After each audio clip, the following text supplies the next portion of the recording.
वे हम स्टार्ट कर रहे हैं, ठीक है।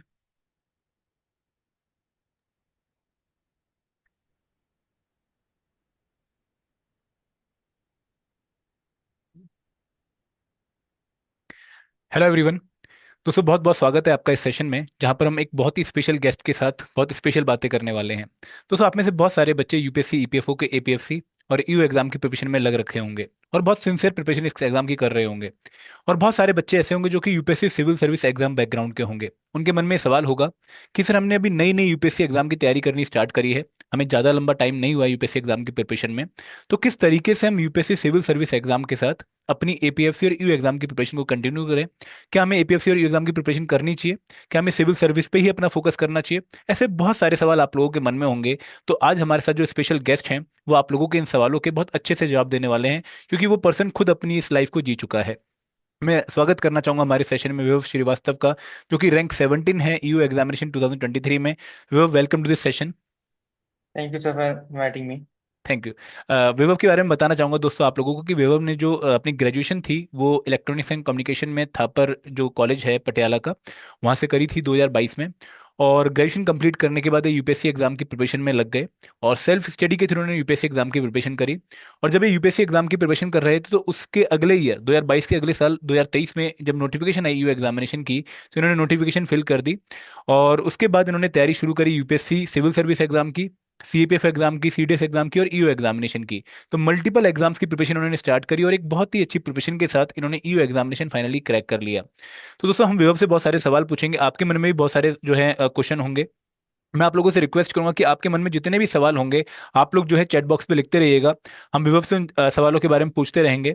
तो विभव, मेरा सबसे पहला सवाल ये है कि जब आप यूपीएससी सिविल सर्विस एग्जाम की तैयारी कर रहे थे और आपने ईयू एग्जामिनेशन के बारे में सुना, तो आपका क्या पहला रिएक्शन था इस एग्जाम के बारे में सुनने के बाद, कि क्या मुझे इस एग्जाम की तरफ जाना चाहिए या फिर मुझे इस एग्जाम को अवॉइड करना चाहिए? आपका रिएक्शन क्या था? मैं ऑनेस्ट रिएक्शन आपसे जानना चाहूंगा। सर ऑनेस्टली मुझे जॉब के बारे में या ऑर्गेनाइजेशन के बारे में कुछ पता नहीं था, इसके पहले कभी सुना नहीं था। बट यूपीएससी कंडक्ट करा रही है तो मुझे पता था कि कोई ठीक ठाक अच्छी पोस्ट ही होगी। तो मैंने सर इसके बारे में पता किया तो और सिलेबस वगैरह देखा तो समझ में आया कि काफ़ी सिलेबस ओवरलैपिंग है और जॉब प्रोफाइल भी मुझे अच्छी लगी है, अट्रैक्टिंग लगी। तो सर मैंने फिल कर दिया था और सिविल सर्विसेज के साथ ही इसी अटेंड किया था मैंने। विभव, जब आप फिल कर रहे थे फॉर्म, आपको ऐसा नहीं लगा कि इस एग्जाम की मैं प्रिपरेशन तो शायद कर नहीं पाऊंगा, मैं सिविल सर्विस एग्जाम की तरफ ही पूरा मेरा जो है ध्यान है, फोकस मेरा उसी एग्जाम को निकालने पे है? तो आपने जब फॉर्म फिल किया तो आपको लग रहा था कि मैं इस एग्जाम की प्रिपरेशन करूंगा भी या नहीं करूंगा? सर प्रिपरेशन मेरी अच्छी हो गई थी, प्रीलिम्स को लेकर मैं कॉन्फिडेंट था। तो मुझे सर कहीं ना कहीं पता था कि मेरा प्रीलिम्स में हो जाएगा, फिर मैं मेंस में लग जाऊंगा, बट फिर भी मैंने भर दिया था ये फॉर्म। और सर फिर बाद में जब मेरे प्रीलिम्स में नहीं हुआ तो इसके लिए मैंने प्रिपरेशन स्टार्ट की थी। और भरते समय तो सर कभी नहीं सोचा था कि प्रीलिम्स में नहीं होगा और मुझे ईपीएफओ की प्रिपरेशन करनी पड़ेगी। और सर सिलेबस ओवरलैपिंग अच्छा खासा था, तो ऐसा भी नहीं था कि बहुत कुछ एक्स्ट्रा पढ़ना था, थोड़ा ही एक्स्ट्रा पढ़ना था, तो इसलिए मैंने भर दिया था सर इसको। राइट, राइट, बहुत बढ़िया विभव। विभव, कई बच्चों के ना मन में सवाल होता है कि अभी हम ताज़ा ताज़ा यूपीएससी सिविल सर्विस एग्जाम की प्रिपरेशन में आए हैं, हमें बहुत ज़्यादा टाइम इस प्रिपरेशन में नहीं हुआ है। आपको भी लगभग 7-8 महीने ही हुए होंगे इस एग्जाम की प्रिपरेशन में, जब आपने ईओ के बारे में भी सुना होगा। तो यस सर। आपके मन में ये क्वेश्चन नहीं आया कि यार मुझे सिविल सर्विस एग्जाम की ही पहले ढंग से तैयारी कर लेनी चाहिए, फिर किसी और एग्जाम के बारे में सोचना चाहिए? मतलब मुझे, अगर मैं किसी और एग्जाम की तरफ सोचूंगा तो मेरा मेन एग्जाम का जो फोकस है वो डाइवर्ट हो जाएगा। तो किस तरह की प्लानिंग रही उस टाइम माइंड में कि मुझे क्या मल्टीपल एग्जाम देने हैं या फिर मुझे एक फाउंडेशन प्रिपरेशन पहले कंप्लीट करनी है?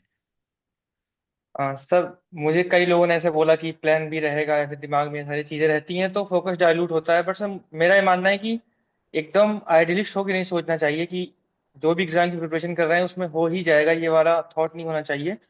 और सर जॉब भी अच्छी है, ऐसा नहीं है कि कोई बहुत अच्छी जॉब नहीं है, फिर उस तरह की जॉब नहीं है।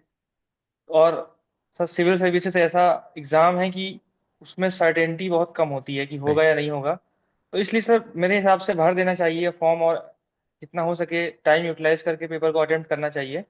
और यही कहना चाहूंगा सर मैं। बहुत बढ़िया।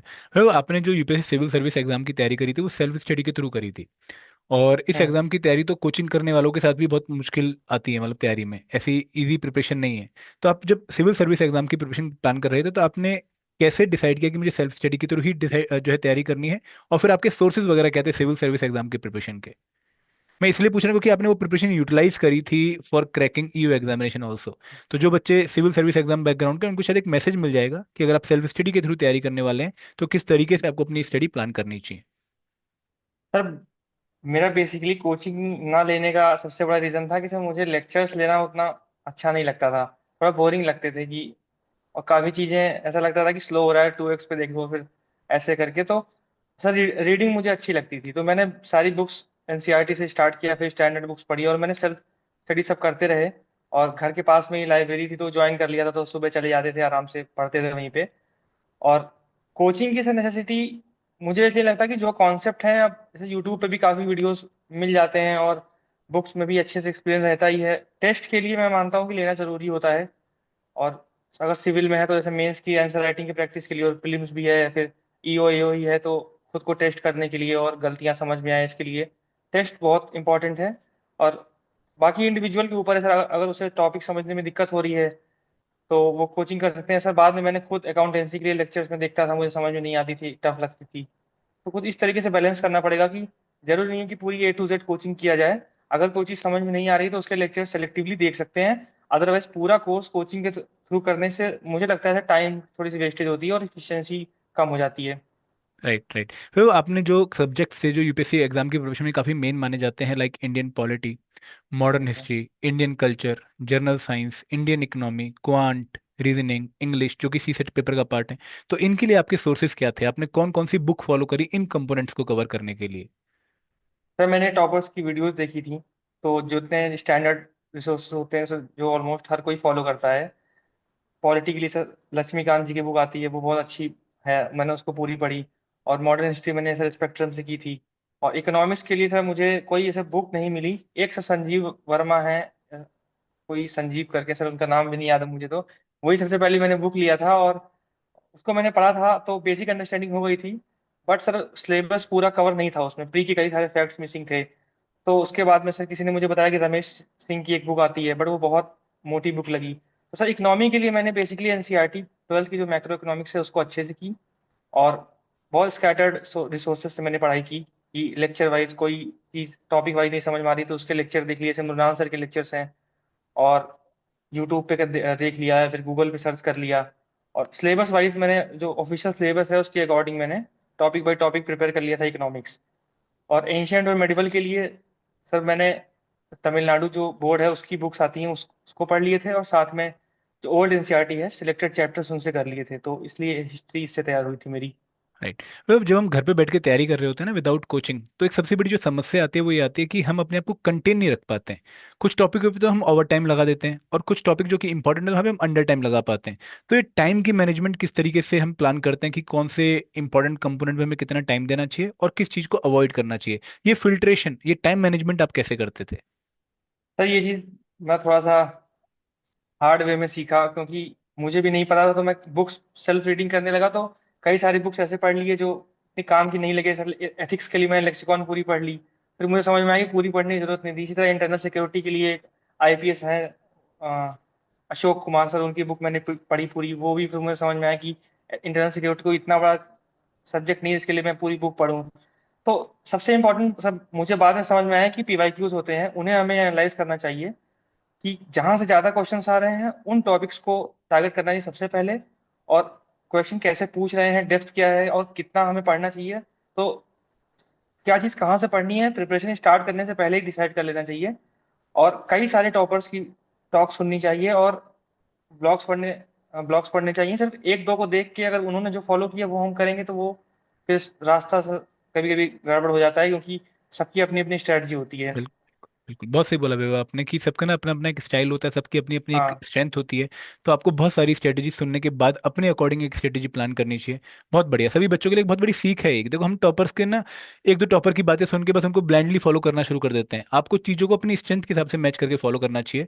विभा, जब आप यूपीएससी सिविल सर्विस एग्जाम की प्रीलिम्स की प्रिपरेशन कर रहे थे, तो आप उस टाइम पर ईयू एग्जाम की प्रिपरेशन कर रहे थे, क्या इसके अलावा और भी कोई एग्जाम आपकी नज़र में था जिसको आप टारगेट करने की सोच रहे थे? हाँ सर, सिविल सर्विसेज के साथ एक सीएपी असिस्टेंट कमांडेंट का एग्जाम होता है, मैंने उसमें भी अपियर हुए थे सर। उसमें फाइनल मेरिट से 2 मार्क्स से आउट हुए थे। और उसके बाद ये ईओ का फॉर्म आया था सर, ये भी मैंने फिल किया था, और प्रीलिम्स के लिए अपियर हुआ था। ये 3 एग्जाम सर मैंने दिए थे। मतलब काफी लोग ये कहते हैं कि अगर आप तीन नावों में सवार होंगे तो फिर आप किसी भी नाव में शायद नहीं बैठ पाएंगे, आप गिर जाएंगे, आप डगमगा जाएंगे। तो आपको नहीं लगता था कि आपको यूपीएससी सिविल सर्विस एग्जाम पर ही फोकस करना चाहिए? क्यों आपने मतलब तीन अलग अलग एग्जाम को चूज किया? मतलब इनका रीजन क्या था सिलेक्ट करने का, और बाकी एग्जाम क्यों नहीं, स्टेट पीसीएस क्यों नहीं, या फिर कोई और एग्जाम क्यों नहीं? सर जो लोग ये बोलते हैं कि दो नाव पे सवार नहीं हो सकते में एक चीज, सर मुझे ऐसा लगता है कि वो एग्जाम्पल यहाँ रेलिवेंट नहीं है, क्योंकि वो जितनी भी नाव है उनके डायरेक्शन अलग है। यहाँ बिल्कुल। पे सिलेबस सर ऑलमोस्ट एक जैसा ही है, और ऐसा नहीं है कि उसको हम पढ़ेंगे तो एकदम वो उससे अलग है। ये कोई ऐसा एग्जाम नहीं है कि हम इंजीनियरिंग सर्विस की प्रिपरेशन कर रहे हैं या सिविल सर्विसेज कर रहे हैं। तो सर सीएपीएफ ऐसे एग्जाम है, उसमें भी ऑलमोस्ट सिलेबस सेम ही था, और उसकी प्रिपरेशन भी मुझे सर इसमें हेल्प की। उसमें इंग्लिश का जो पोर्शन है सर, ईओ ईओ ईपीएफओ में भी इंग्लिश में उससे हेल्प हो गई। वही इंग्लिश मैंने सीडीएस के एग्जाम में भी पढ़ी पढ़ाई की थी, तो सीडीएस एग्जाम भी मेरा उसी की वजह से निकल गया था, फिर मैं एसएसबी इंटरव्यू के लिए भी गया था। तो कॉमन प्रिपरेशन से सर मल्टीपल एग्जाम्स में फायदा होता है, और हमें ऐसे एग्जाम्स को आइडेंटिफाई करना चाहिए कि हम मिनिमल डाइवर्ट होके भी हम उन एग्जाम्स को टारगेट कर सके, तो उन्हें हमें छोड़ना नहीं चाहिए। बहुत बढ़िया। जितने भी ऑडियंस यहाँ पर ये सेशन देख रहे हैं, मैं उनसे रिक्वेस्ट करूंगा कि विवो की बात को आपको बहुत अपने पल्ले बांध लेना चाहिए, नोट कर लेना चाहिए कि आपको वो सारे सिमिलर एग्जाम जो है पक्का टारगेट करने चाहिए जो एक ही प्रिपरेशन से निकल सकते हैं। आप कोई डिफरेंट से एग्जाम की प्रिपरेशन नहीं करेंगे, भाई एक तरफ आपका target UPSC civil service exam में और दूसरी तरफ आपका टारगेट गेट एग्जामिनेशन है, इंडियन इंजीनियरिंग सर्विस एग्जाम में, ये चॉइस शायद गलत रहेगी। बट सिविल सर्विस एग्जाम की प्रिपरेशन से आप ईओ यो एपीएफसी सीएपीएफ सीडीएस इन सभी एग्जाम्स को टारगेट कर सकते हैं। वो अब मेरा अगला क्वेश्चन आपसे ये है कि जो फरवरी जब आपने फॉर्म फिलिंग करी यू एग्जामिनेशन की और 26 मई को यूपीएससी प्रीलिम्स एग्जाम था, क्या इस दौरान भी आपने एपीएफसी या फिर यू एग्जाम की प्रिपरेशन करी थी? नहीं सर, इस ड्यूरेशन में मैंने नहीं किया था, और फुल फ्लेज में प्रीलिम्स के लिए प्रिपेयर कर रहा था। ठीक। और हाँ सर, उसी को लेके मैं टेस्ट भी लिखता था, और जो प्रिपरेशन थी उससे रिलेटेड थी। अब मेरा अगला सवाल ये है कि जब 26 मई 2023 को जब आप प्रीलिम्स एग्जाम देने गए होंगे, आपका प्रीलिम्स शायद अच्छा नहीं हुआ होगा, ठीक है, आपने बताया कि यस सर। प्रीलिम्स क्वालिफाई नहीं हुआ, तो उसके बाद घर आके फिर क्या प्लान किया, किस तरीके से आगे की चीज़ों को आइडेंटिफाई किया कि भाई अब मुझे ऐसे आगे बढ़ना है? सर वो मेरा पहला कोई मेजर एग्जाम था, और उस साल सर प्रीलिम्स का पैटर्न थोड़ा सा चेंज हुआ था, ऑप्शंस की वैरायटी चेंज हो गई थी। बिल्कुल। और एग्जाम में सर मैं पैनिक हो गया, और पेपर पूरा खराब हो गया था, तो बहुत डिमोटिवेटिंग था वो। और उसके बाद सर फिर मैंने कुछ दिन रेस्ट लिया, और वापस से ईओए की प्रिपरेशन किया। शायद 2 जुलाई को सर पेपर था, जहाँ तक मुझे याद आ रहा है। और उसके बाद सर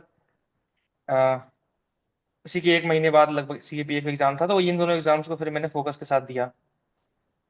वो आप 26 मई के बाद आपने 2-3 दिन रेस्ट लिया होगा, जो एक प्रेशर होता है कि भाई एग्जाम अच्छा नहीं गया, हमने बहुत मेहनत करी, ये क्या हो गया है ना, इसमें yes elimination sir. Technique exam में काम नहीं आई। तो बहुत सारी इशू आपके सामने एकदम आए होंगे, और वो नए बच्चे के लिए बहुत मुश्किल होता है जो कि पहली बार यूपीएससी से एग्जाम को डायरेक्टली टारगेट कर रहा होता है। तो जब आपने 2-3 दिन रेस्ट लिया, 29 तारीख के शायद 30 तारीख के आसपास आपने दोबारा प्रिपरेशन प्लान करी होगी, और आपके पास सामने सिर्फ एक महीना होगा हाँ ईयू सर, एक एग्जामिनेशन महीना के लिए, था। एपीएफसी एग्जामिनेशन के लिए।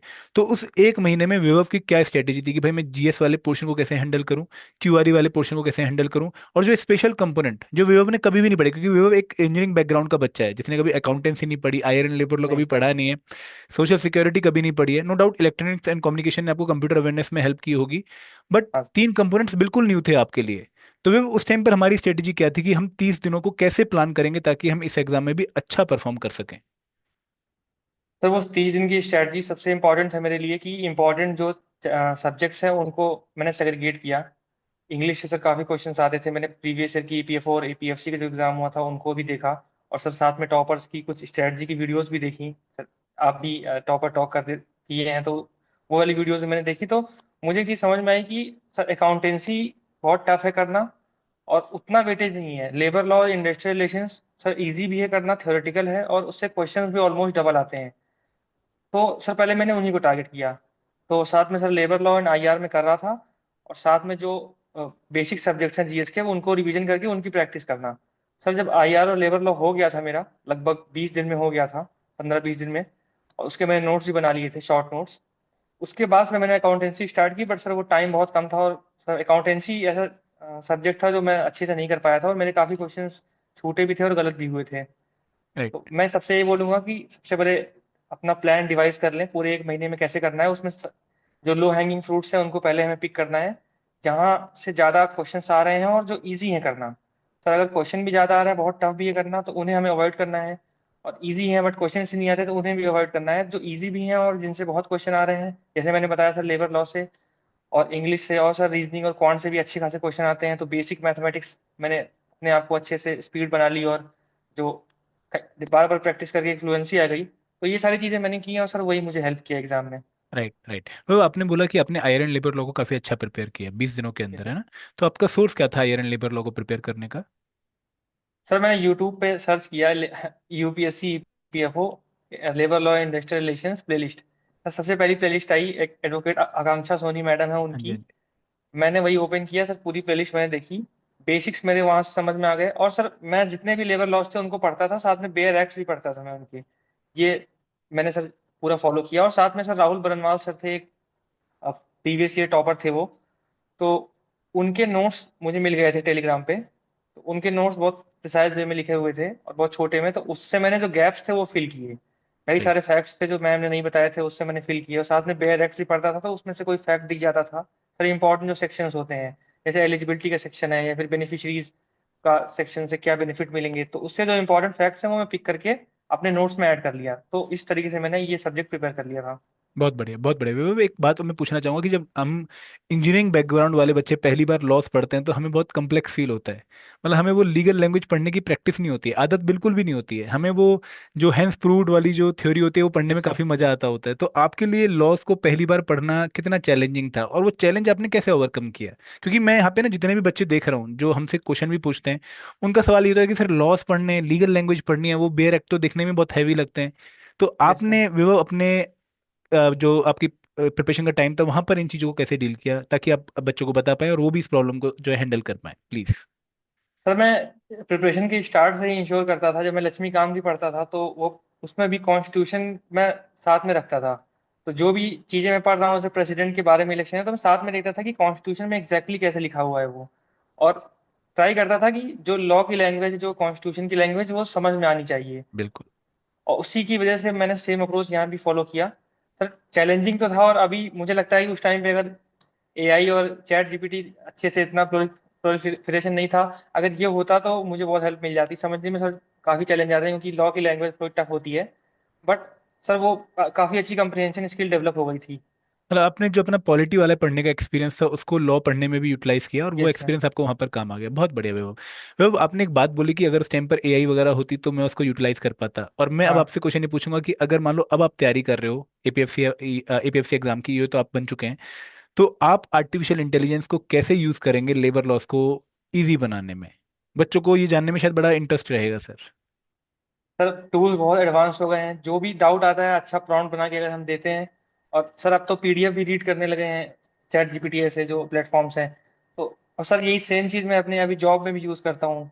कोई लीगल टेक्स्ट है मुझे समझ में नहीं आता, तो मैं एआई से उसको स्पेसिफिक वर्ड की उस सेंटेंस में क्या मीनिंग है, या फिर वो कोई पैरा है तो वही मैं कॉपी करके पेस्ट कर देता हूँ कि इसका क्या एसेंस है। ये सारी चीज़ें मैं अभी भी यूज़ कर रहा हूँ, और मैं सबको सजेस्ट करूंगा कि इन टेक्नोलॉजीज का यूज़ करें। तो बहुत हेल्प मिलती है इनसे। मतलब आप कह रहे हो कि चीज़ों को सिंप्लीफाई करने में जो चीज़ें आपको यस सर। कॉम्प्लेक्स लग रही हैं, जो आपको समझ नहीं आ रही हैं, उनको आप चैट जीपीटी की मदद से या फिर किसी और एआई टूल की मदद से सिंप्लीफाई करके विद एग्जांपल पढ़ सकते हो, राइट विवेक?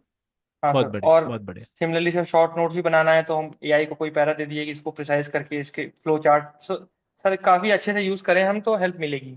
Great great. तो मेरा ना एक और सवाल ये है कि जब आप तैयारी कर रहे थे तो आपने 2021 का या फिर 2017 का ईयू एग्जाम का पैटर्न जो है एनालाइज किया होगा, पेपर एनालाइज किया होगा। उस पेपर में आपको अकाउंटेंसी काफी कम दिखी होगी, ठीक है? APSC yes 2015 sir. में भी आपको अकाउंटेंसी काफी कम दिखी होगी, इसलिए शायद उसका अकाउंटेंसी पे आपका फोकस उस टाइम पे रहा भी नहीं, आपने जैसे बताया यस सर। मुझे।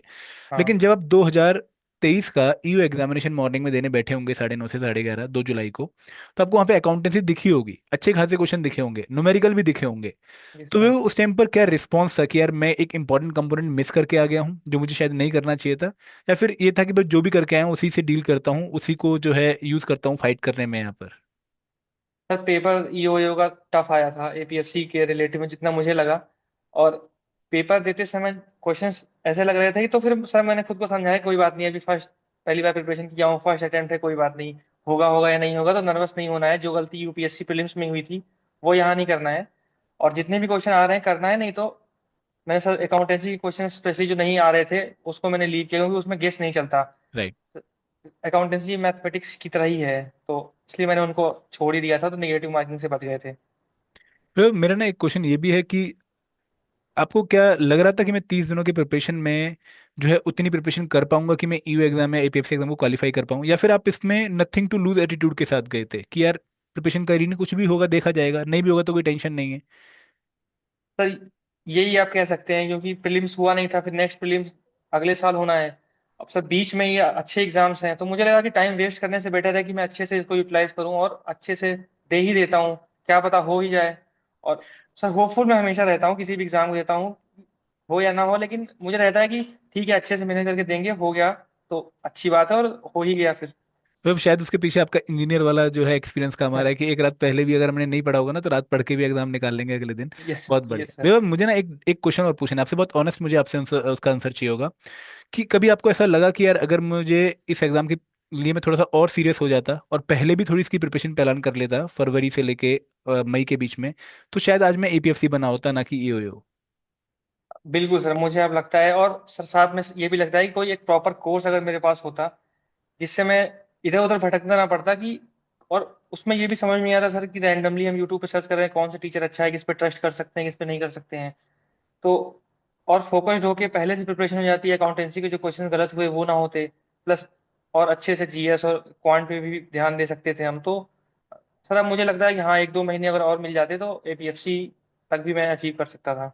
बहुत बढ़िया, बहुत बढ़िया। फिर मुझे आपसे एक और क्वेश्चन ये पूछना था कि इस एग्जाम की प्रिपरेशन में, ईयू एग्जाम की प्रिपरेशन में और सिलेक्शन में आपको यूपीएससी का एक्सपीरियंस, एक्सपीरियंस वर्ड मेरा, और यूपीएससी की प्रिपरेशन कितना काम आई? आप दोनों चीजों को क्लियरली बताइएगा मुझे, प्रिपरेशन कितनी काम आई और यूपीएससी एग्जाम की प्रिपरेशन का एक्सपीरियंस कितना काम आया?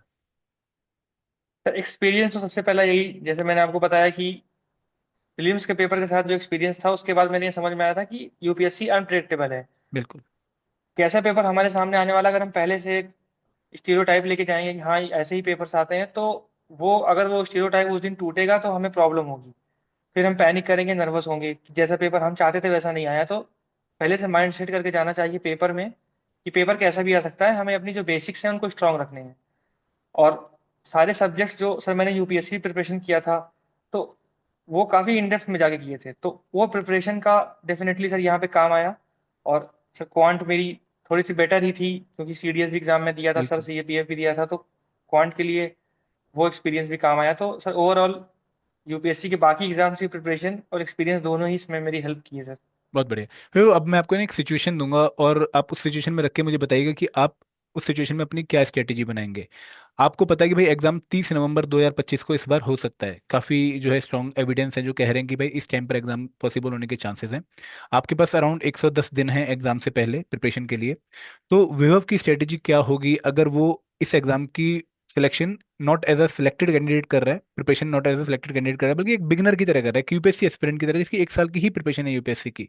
तो उसका प्लान विभव का क्या होगा कि मैं किस तरीके से अगले 110 दिनों को यूटिलाइज करूं इन एग्जाम्स में अच्छा परफॉर्म करने के लिए? विभव मुझे बहुत क्लियर कट स्ट्रेटेजी, क्योंकि बहुत सारे बच्चे जानना चाह रहे हैं यूट्यूब पे कि हमारी स्ट्रेटेजी, अगर हम नए नए यूपीएससी एस्पिरेंट हैं और थोड़ी बहुत यूपीएससी की प्रिपरेशन हुई है, तो हमें क्या स्ट्रेटेजी बनानी चाहिए अगले 110 दिनों की?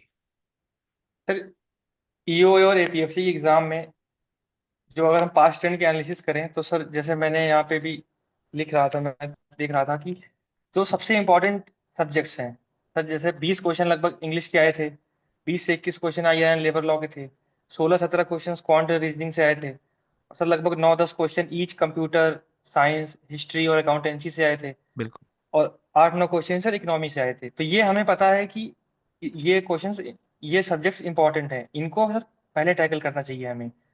साथ में कोई 2 सब्जेक्ट पर डे के हिसाब से हमें अपना रूटीन बनाना चाहिए, और एक एक करके सब्जेक्ट्स को फाइनलाइज करना चाहिए। जिसको रीडिंग अच्छी लगती है वो रीडिंग कर सकता है, नोट्स की, डॉक्यूमेंट्स की, और जिसको लेक्चर देखना अच्छा लगता है, जल्दी समझ में आता है, वो लेक्चर से कर सकता है, मेथड कुछ भी हो, बट सब्जेक्ट्स हमें सबसे पहले इन सबको कंप्लीट करना है।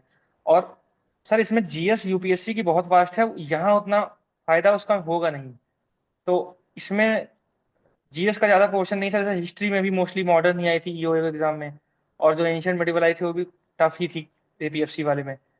तो मैं यही कहूंगा sir, subject wise preparation start करनी चाहिए, और मान के चलें कि 110 नहीं, हमारा एग्जाम 90 दिन या 80 दिन के अंदर ही है, तो उससे कम लिमिट के अंदर हमें पेपर खत्म हो जाएगा। और मल्टीपल रिविजन्स भी करने हैं, इस तरीके से प्लान करना है कि सिलेबस भी खत्म हो, प्लस कम से कम 2 से 4-5 बार उसका रिवीजन भी हो, प्लस मॉक टेस्ट भी हो, और मॉक टेस्ट से ही हमें अपनी गलतियां समझ में आएंगी, गैप्स फिल करेंगे। तो 110 दिन सर मेरे हिसाब से बहुत स्ट्रिक्ट टाइमलाइन है, और प्रिपरेशन बिना टाइम वेस्ट किए स्टार्ट कर देनी चाहिए। बहुत बढ़िया। तो अगर आप इस सिचुएशन में, तब कितने घंटे डेली देने की कोशिश करते हैं इस एग्जाम की प्रिपरेशन को?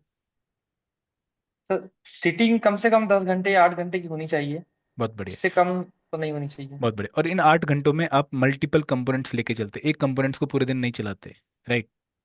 हाँ सर, मेरा प्लान ये रहता था कि मैं एक दो मेजर सब्जेक्ट और प्लस साथ में एक जैसे करंट अफेयर्स है या न्यूज़पेपर है कुछ, तो मेनली 4 घंटे 4 घंटे का दो स्लॉट्स रहते थे, और 1-2 घंटे एक्स्ट्रा मैं जैसे रात में सोने से पहले या सुबह उठ के या फिर दोपहर में लंच के बाद ऐसे कर लेता था मैं।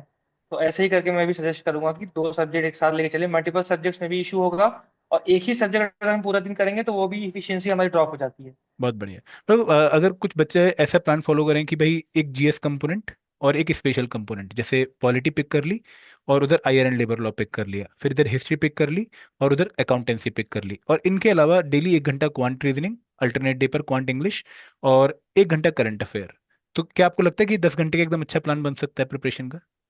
हाँ, और सर जो सब्जेक्ट्स जैसे आप बता रहे हैं वो मैं बोलूंगा कि sir person to person depend करता है। बिल्कुल। कॉम्बो ऐसा बनाए कि एक सब्जेक्ट इंटरेस्टिंग हो और एक जो है बोरिंग हो, तो ताकि पूरा दिन ही ऐसा ना हो कि हम सारे इंटरेस्टिंग सब्जेक्ट्स पहले कर लें और बोरिंग रह जाए फिर बाद में वो हो ही ना, और या फिर ऐसा भी ना हो कि बोरिंग स्टार्ट करते हैं फिर वो मन ही नहीं, ना लगे। तो एक सब्जेक्ट इंटरेस्टिंग प्लस एक बोरिंग का कॉम्बो बनाए जो उसको जैसी इंटरेस्टिंग लगती है। बहुत बढ़िया। अब देखो ये ना दोस्तों, एक टॉपर की बहुत अच्छी राय थी कि आपको प्रिपरेशन को अगर इंटरेस्टिंग बनाना है और उसमें मोनोटोनी जो है वो प्रिवेंट करनी है कि भाई मोनोटोनी ना हो, तो आपको एक इंटरेस्टिंग और एक थोड़ा बोरिंग कॉम्बिनेशन लेके चलना पड़ेगा ताकि आप ओवरऑल डे पर एक अच्छी प्रिपरेशन को इंश्योर कर पाए। वह मेरा आपसे अगला सवाल ये है कि अगर कोई इस टाइम पर बच्चा प्रिपरेशन प्लान कर रहा है, तो उसको किस पर्टिकुलर कट ऑफ डेट तक जो है नया सारा पोर्शन कवर कर लेना चाहिए, उसके बाद कुछ नया नहीं पढ़ना चाहिए, उसके बाद सिर्फ रिवाइज करना चाहिए? तो अगर हम बोलें कि भाई एग्जाम 30 नवंबर 2025 को, तो आप एक कट ऑफ डेट क्या रखेंगे जिसके बाद बच्चे को नया अवॉइड करके सिर्फ जो पढ़ा है उस टाइम तक, उस मोमेंट तक उसको ही रिवाइज करना चाहिए? आपके अकॉर्डिंग वो कट ऑफ डेट क्या होती? कम से कम नहीं तो एक महीने पहले मैं बोलूंगा, नवंबर में नहीं, हम मान के चलते हैं कि 31 अक्टूबर को पेपर है, उसके अंदर हमें सारा सिलेबस कंप्लीट करने पे फोकस करना चाहिए। कम बहुत से कम बढ़िया। एक एक रीडिंग हो जाए, एक बेसिक नोट्स बन जाए और फाइनलाइज हो जाए, उसके बाद रिवीजन करना है और गैप्स फिल करने हैं, ये हम उस एक महीने में कर लेंगे। लेकिन एक महीने अगर हम पहले, अगर 30 नवंबर को पेपर है और हम 15 नवंबर को सिलेबस खत्म कर रहे हैं, तो बहुत मुश्किल होता है, क्योंकि सिलेबस खत्म करना 30-40% पार्ट होता है। उसके बाद मल्टीपल रिवीजन्स करेंगे नहीं और हम प्रैक्टिस नहीं करेंगे तो बिल्कुल सब्जेक्ट पे होल्ड नहीं मिलता हमें। बहुत बढ़िया। एक बच्चों का ना काफी डाउट ये होता है कि सर हमें किस पॉइंट पर फुल लेंथ मॉक्स देने स्टार्ट करने चाहिए? हमारी प्रिपरेशन में कितने परसेंट सिलेबस होने के बाद या फिर कितनी बार रिवीजन होने के बाद हमें फुल लेंथ मॉक स्टार्ट करने चाहिए? या जब तक हम पूरा कंफर्म नहीं होता कि अब हमें आ गया तब फुल लेंथ मॉक देने चाहिए, प्रिपरेशन के दौरान भी हमें फुल लेंथ मॉक देने चाहिए? आपकी क्या राय है इस रिगार्डिंग? सर मैं यही कहना चाहूंगा, जो perfect is the enemy of good, तो कभी भी परफेक्शनिस्ट वाला अप्रोच लेके चलेंगे तो बहुत मुश्किल होगी हमें, क्योंकि ये एग्जाम इतना वास्ट है कि इसका सिलेबस इतना वास्ट है कि हम कभी वो सेंस अचीव ही नहीं कर पाएंगे कि अब हम बिल्कुल। एकदम रेडी हैं। तो बेसिक प्रिपरेशन हो गई है, फुल एंड मॉक स्टार्ट कर देना चाहिए, और टाइम कम बचा है तो मॉक के अकॉर्डिंग रिवीजन करना चाहिए। जैसे बैकवर्ड इंटीग्रेशन करते हैं कि जो मॉक दिया, जो सब्जेक्ट नहीं आ रहे हैं, जो टॉपिक नहीं आ रहे हैं उनको रिवाइज किया, फिर अगला मॉक दिया, तो मॉक के थ्रू भी रिवीजन कर सकते हैं हम। और कभी भी ये सोचना है सर बिल्कुल सुइसाइडल है मेरे अकॉर्डिंग कि पूरा प्रिपरेशन हो जाएगी फिर मॉक दूंगा, वो पूरी प्रिपरेशन कभी होती भी नहीं, और फिर मॉक हम स्टार्ट भी नहीं करते, इनर्शिया बना ही रह जाता है, और बाद में वो बहुत बहुत हार्म कर देता है हमें। बहुत बढ़िया, बहुत बढ़िया। वैभव, एक लास्ट क्वेश्चन और प्रिपरेशन के रिगार्डिंग पूछूंगा, फिर हम आगे बढ़ेंगे कि रिवीजन किस टाइम पर प्लान करनी चाहिए? वो ड्यूरिंग सिलेबस कवरेज भी होनी चाहिए या फिर सिलेबस कंप्लीट करने के बाद फिर रिवीजन स्टार्ट करनी चाहिए? आपकी रिवीजन की स्ट्रेटेजी क्या थी? सर मैं सब्जेक्ट्स को, जैसे पॉलिटी है तो मैं उसको कई चंक्स में डिवाइड कर लेता था। जैसे पॉलिटी को मैंने 3 पार्ट्स में डिवाइड कर लिया, तो एक पार्ट में करता था, फिर उसको फाइनल करके सर मैं उसे रिवाइज करता था, और फिर मैं नेक्स्ट पार्ट में जाते थे। तो एक सब्जेक्ट को एक या दो पार्ट में डिवाइड करके और रिवीजन पहले ही से ही स्टार्ट कर देना चाहिए, क्योंकि हम पूरा सिलेबस पूरा करके फिर रिवाइज करने आएंगे तो वो वापस पहली रीडिंग की तरह ही हो जाता है। इतना बिल्कुल। सब कुछ हम भूल चुके होते हैं कि वो वापस रिवाइज करना फिर इफिशियंट नहीं होता। इसलिए तुरंत पढ़ के अगर हम एक हफ्ते के बाद ही रिवाइज कर लेंगे तो बहुत अच्छे से जल्दी जल्दी फटाफट रिवीजन हो जाता है, और टाइम बहुत बच जाता है, तो इफिशियंसी बनी रहती है। बहुत बढ़िया।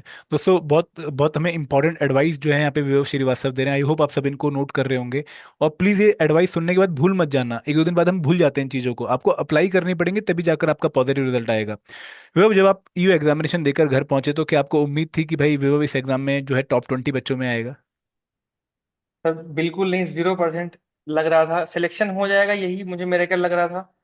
और सर जब इसके बाद मैं आया सर, फिर वही सेम 1-2 दिन रेस्ट किया, फिर मैं अपना सीएपीएफ एग्जाम के लग गया। मुझे सर बिल्कुल उम्मीद नहीं थी कि मेरा सिलेक्शन भी होगा। और रैंक आई तो मेरे लिए एक बहुत खुशी का दिन था, और बहुत एकदम मैं तो मेरेकल ही मान रहा था सर इसको। बहुत बढ़िया। अब जब आपका रिक्रूटमेंट टेस्ट में सिलेक्शन हुआ था, जब आपका रोल नंबर वहाँ पे लिस्ट में था, तो उसके बाद आपने प्रिपरेशन इंटरव्यू की प्लान करी होगी कि अब मुझे इंटरव्यू की काफ़ी सीरियस प्रिपरेशन करनी चाहिए। तो आपका इंटरव्यू का प्रिपरेशन किन डायरेक्शंस पे था? और अगेन, क्या वहाँ पर आप यूपीएससी की प्रिपरेशन के साथ इंटरव्यू की प्रिपरेशन कर रहे थे, या फिर आपने फिर डेडिकेटेडली इंटरव्यू की प्रिपरेशन स्टार्ट कर दी थी ईओयू के? सर मैं यूपीएससी की प्रिपरेशन के पहले तो साथ कर रहा था, बाद में सर मुझे प्रॉब्लम हो रही थी, क्योंकि इंटरव्यू के लिए सर मुझे फिर दिल्ली मूव करना पड़ा, कुछ दिन मैं वहाँ रुका।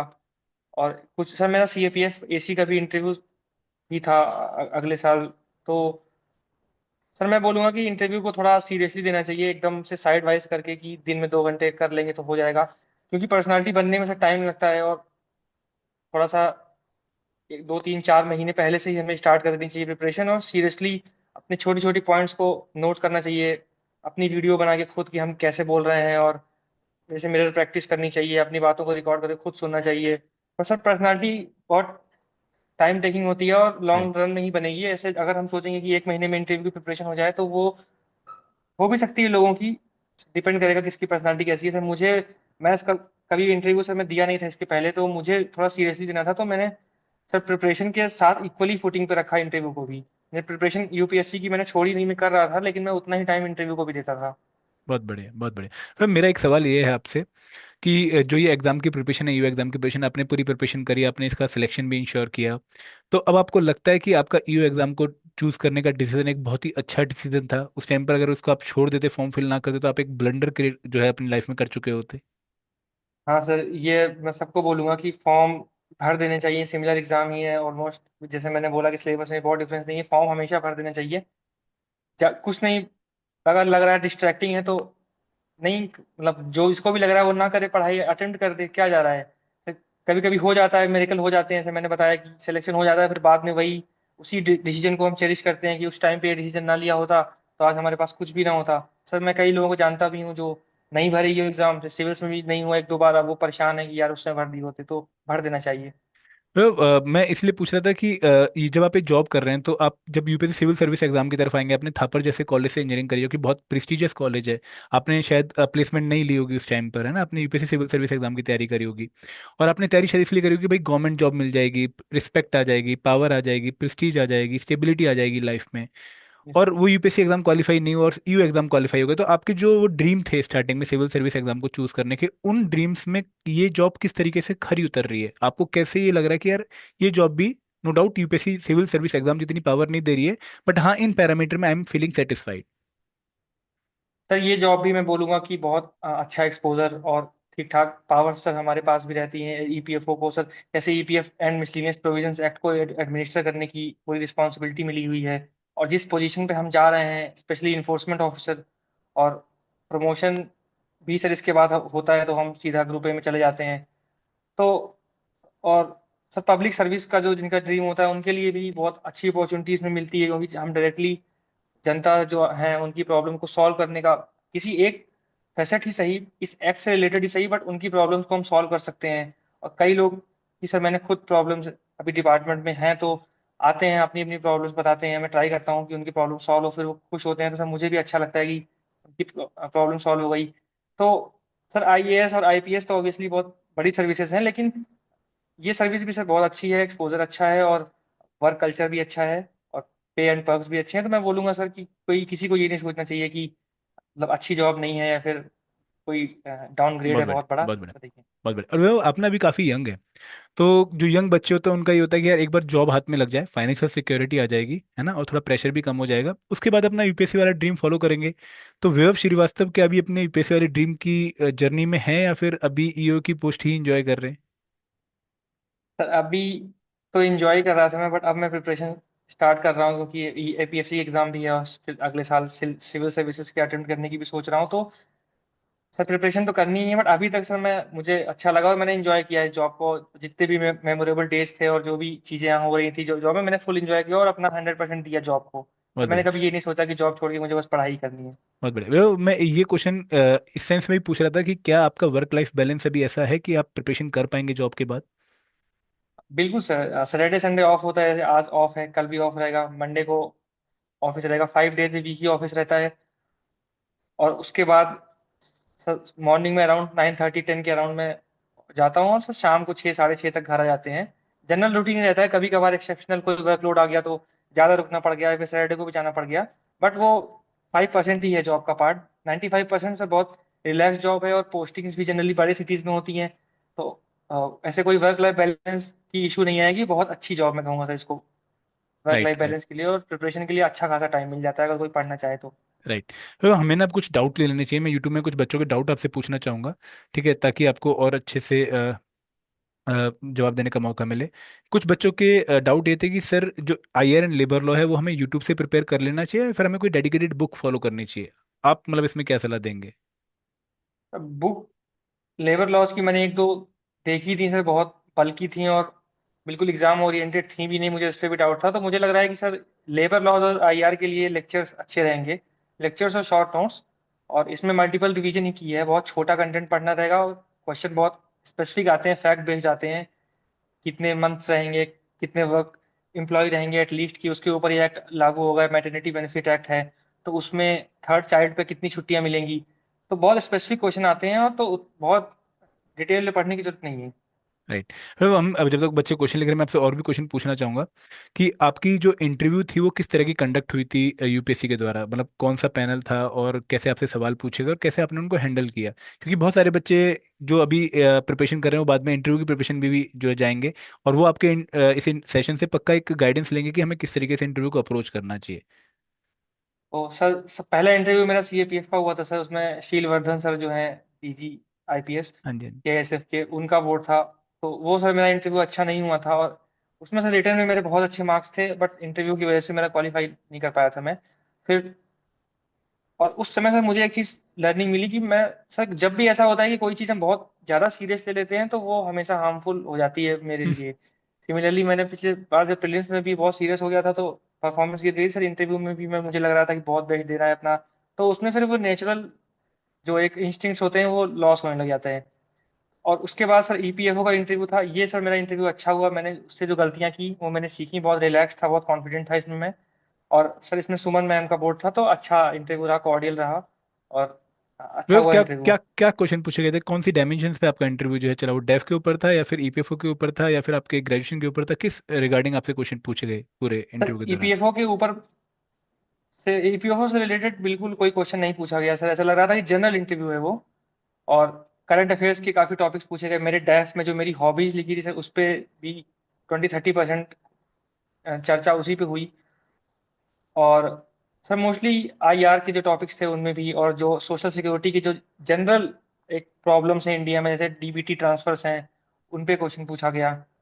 और स्कीम्स का इम्प्लीमेंटेशन में क्या क्या इश्यूज आते हैं उन पे क्वेश्चन पूछा गया। और जो यही सारे इश्यूज से पूछा गया, ईपीएफओ और कोई एक्ट लेबर लॉ इनसे सर क्वेश्चन नहीं आया था मेरे पास। Right, right. विवेक, काफ़ी बच्चे ना मुझसे ये सवाल पूछते हैं कि सर हम ना ग्रेजुएशन जो भर रहे हैं अपने डेफ वगैरह में या फिर अपने फॉर्म फिलिंग के दौरान, लेकिन ग्रेजुएशन ना हमने बहुत अच्छी नहीं करी है, हमने मतलब बस कर ली ग्रेजुएशन नाम के लिए।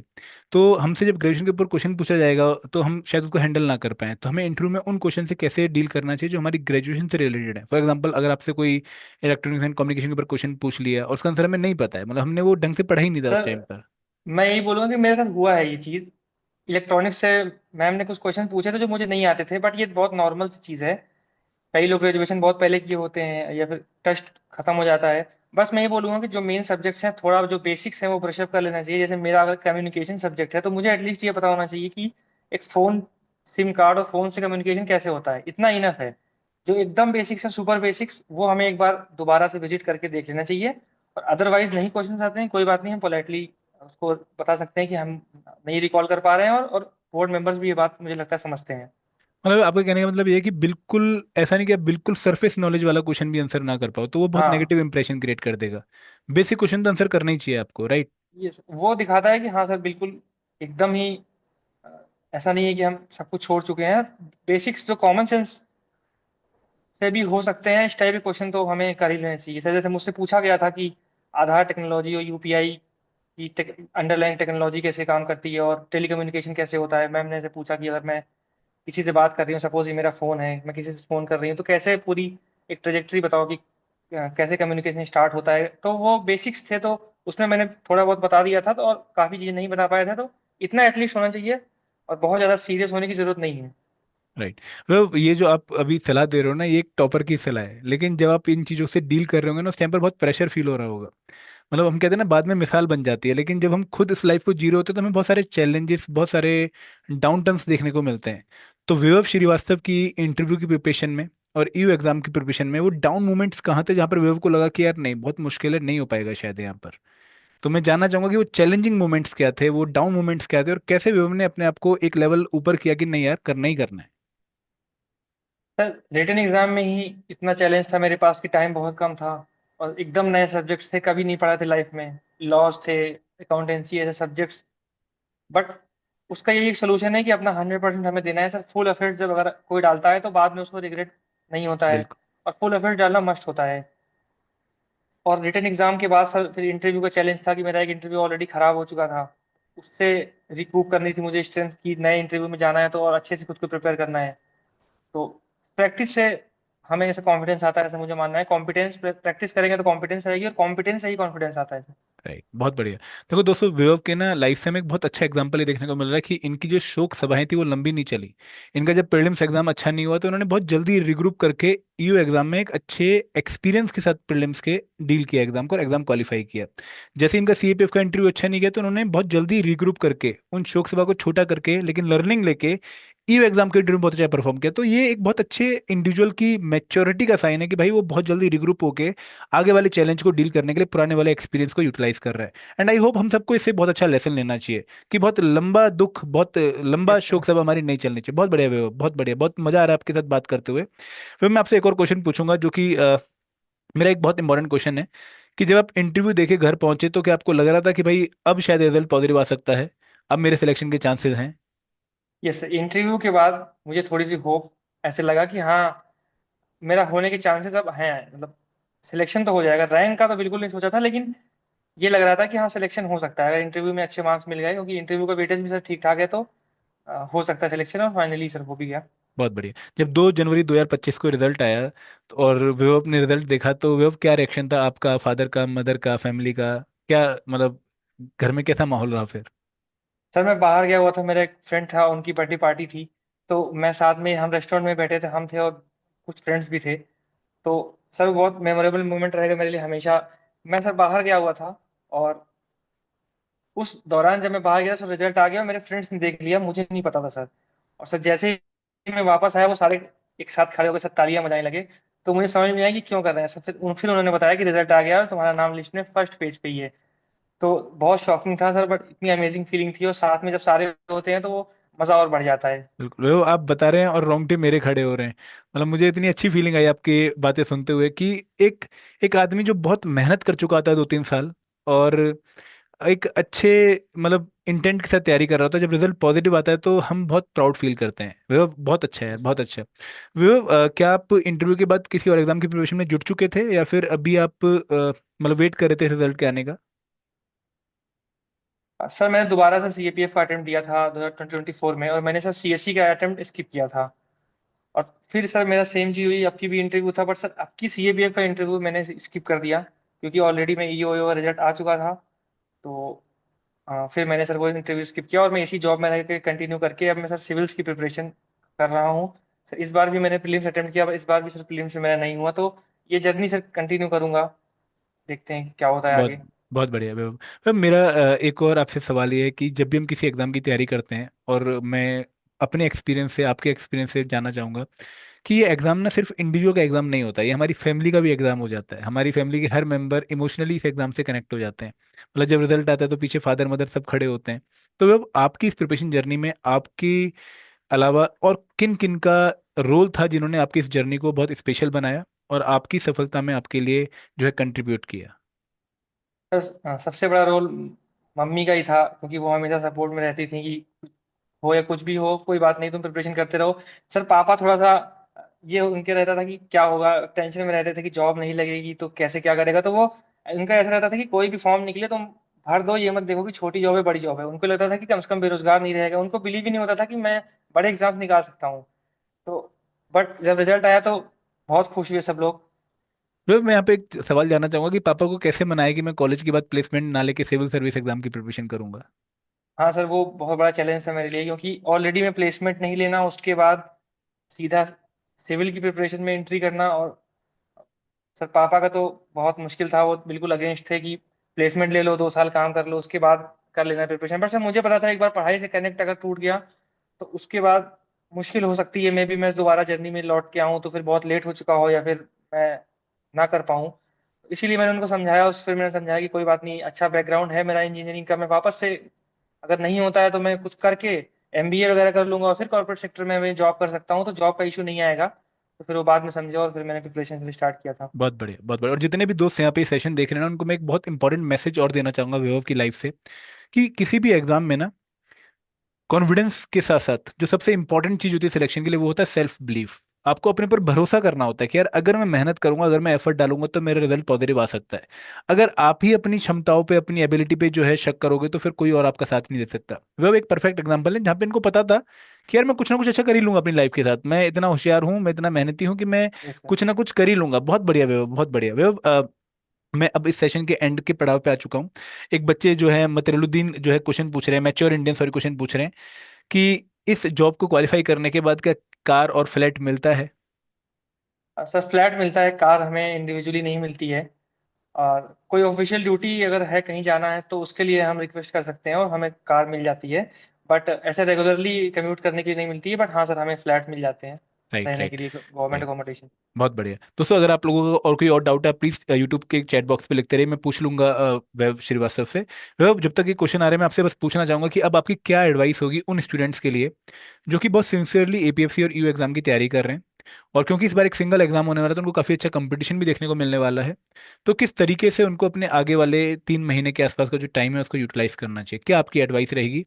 एक हॉर्स माउथ के अंदर से जब ये जो एडवाइस आएगी तो शायद बच्चों को काफी अच्छी भी लगेगी। आप प्लीज खुल के बताइएगा इसके बारे सबसे पहले जिनकी प्रिपरेशन हो चुकी है, जो सिविल एस्पिरेंट्स हैं, जिनको जीएस आता है, उनको ये बोलूंगा कि जो ये नए सब्जेक्ट्स हैं इनको जितनी जल्दी हो सके कंप्लीट करें। और अ, जितना हो सके पर डे मैक्सिमम आवर्स देने का ट्राई करें। टाइम बहुत कम है, सब्जेक्ट्स बहुत ज़्यादा होते हैं। जब ये सब्जेक्ट्स खत्म होंगे जब तक हम जीएस भूलने लग जाते हैं, फिर जीएस को भी रिवाइज करना रहता है और साथ में हमें मॉक भी देना है, फिर करंट अफेयर्स भी पढ़ना रहेगा। तो मल्टीपल रिवीजन्स करना है और हमें इरेलीवेंट चीज़ों पे उतना ध्यान नहीं देना है।